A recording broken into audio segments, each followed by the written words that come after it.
Speaker పై అవిశ్వాస తీర్మానం ఓటమితో TDP TRS డొల్లతనం బయటపడిందని ముఖ్యమంత్రి వైఎస్ రాజశేఖర రెడ్డి అన్నారు. వారికి మంచి తెలివివ్వాలని కోరుకుంటున్నానని వ్యాఖ్యానించారు.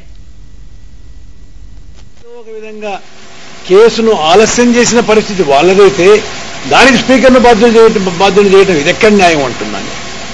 నిజానికి స్పీకర్ గారు ఇంత చిన్న వయసులో కూడా చాలా గొప్ప స్పీకర్గా పరిణితి చెందిన స్పీకర్గా రాణించాడు ఆంధ్రప్రదేశ్ అసెంబ్లీలో. ప్రతి విషయంలోనూ చాలా సౌమ్యంగా, చాలా నెమ్మదిగా, చాలా పద్ధతిగా రాష్ట్ర శాసనసభ యొక్క గౌరవాన్ని బాగా ఇనుమడింపజేసేదానికి ఆయన చెయ్యని ప్రయత్నం అంటూ లేదు.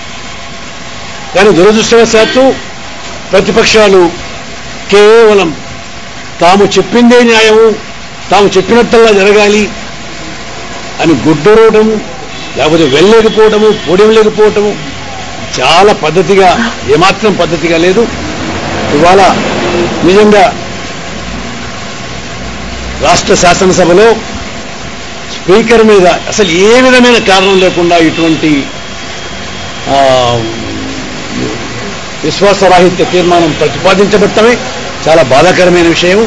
ఇటువంటి పరిస్థితులు మళ్ళీ ఎప్పుడూ కూడా జరగకుండా భగవంతుడు ఈ తెలుగుదేశం పార్టీకి కానీ టీఆర్ఎస్కి కానీ కొంత మంచి తెలివిని ప్రసాదించాలని చెప్పి కోరుతున్నాను.